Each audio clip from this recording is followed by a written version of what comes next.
درود با کل شما مخلصان عزیز تلویزیون ورزش. این برنامه در شبکه‌های اجتماعی است. من فیردوسی خورسندم. رفتیم. لبرون جیمز ستاره بسکتبال معاصر و دسته لس آنجلس لیکرز از پوشیدن فوتبال که خصوصیت ضد نژادپرستی داشته دست کشیده است. این در حالی است که NBA با یک قرار دستها را مجبور ساخته است که چنین فوتبالک‌ها را که در آن بلک لایوز ماتر من نفس کشیدن نمیتوانم عدالت ما را احترام کنید نوشته شده است با بر نمایند. لبرون جیمز که خود از نژاد سیاه‌پوستان است با این قرار ضد برآمده است و گفته است که من این فوتبال را با بر نمیکنم. در فوتبال که من هیچ چیز نوشته نشود. یگان خیلی به احترامی نسبت دیگران وجود ندارد. من میفهمم اونهایی را که میخواهند در لباس چیز نویسند. من زیاد میخواستم که آوازدهی میشد برای اون که اونجا چی نویسند. من چندین اندیشه های خوب داشتم اما اونها به نظر نگرفتند. حالا که من با نژادپرستی یگان پرابلم ندارم. من میخوام در پشت فوتبال که من چیز نوشته شده باشد که با ورزش ربط داشته باشد. ورزش و سیاست باید میان خود مرز داشته باشند. گفته است لبرون جیمز.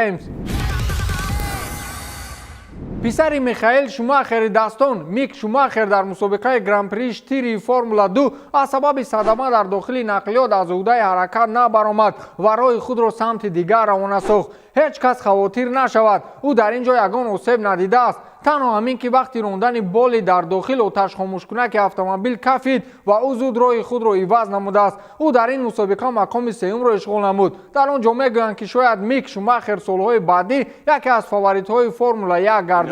That is game over. Even if he'd carried on, he would have been disqualified at the end of the race. Similar thing. دینا وایت رهبر تشکیلات رسمی UFC دیروز در یک نشست مطبوعاتی در مورد بهترین رقابت تاریخ تشکیلات مذکور حرف زد و گفت که رقابت کمر عثمان و خورخ مسویدال یکی از بهترین رقابت‌های تشکیلات مذکور به حساب می‌رود. اون رو می‌شود که با رقابت کانور مک‌گرگر و حبیب نورمگомедов مقایسه کرد. از گفته‌های دینا پای برده می‌شود که بهترین رقابت در تاریخ UFC این رقابت میان کانور مک‌گرگر و حبیب نورمگомедов بوده است.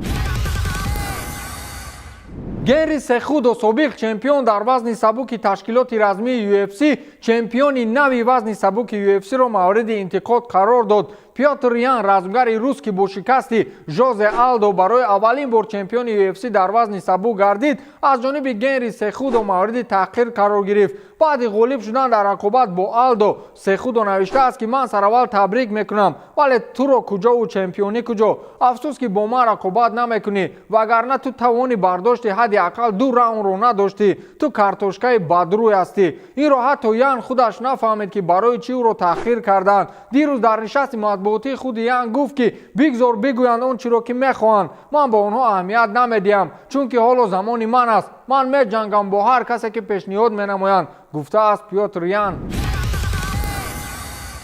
ارلینگ هولند فوتبالباز دسته بروسیا دورتموند با وضعیت نه آنقدر خوب روبرو گردیده است. این را همگان در خصلت نه آنقدر خوبی او ارزیابی میکنند. از رفتارش در شبکه‌های اجتماعی معلوم است که هولند با یکروی و گردنشخی‌اش زود به مسئله‌های بحثناک دچار می‌گردد. چند پیش هولند عکس را گذاشت که در دست مخصوص دستگاه برای بریدن هیزم با بریدن چوب مشغول است. بعدا نواری را گذاشت که اونجا با دوستانش در شب نشینی‌ها اشتراک می‌نماید. بعدا استفاده برندگان شبکه‌های اجتماعی نواری را رسانه‌ای کردند که اونجا هولند را از مکان وقت خوشی برای ویران کردن فضا بیرون می‌سازند که اون مثل که با محافظ این مکان بحث و جنجال می‌نماید. این یکمین بار نیست که فوتبالبازان با چنین وضعیت دچار می‌شوند ولی هولند علاقه به قول چند بار شد.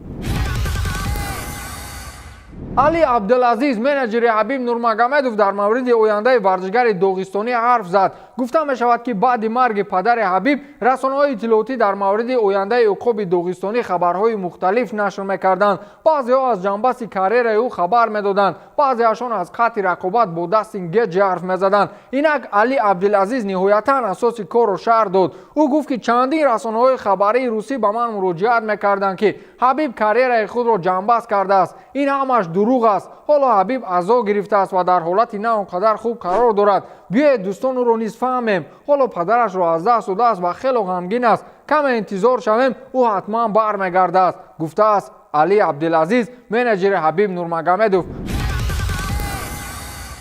با همین تمام تا دیدار نوبتی خیر.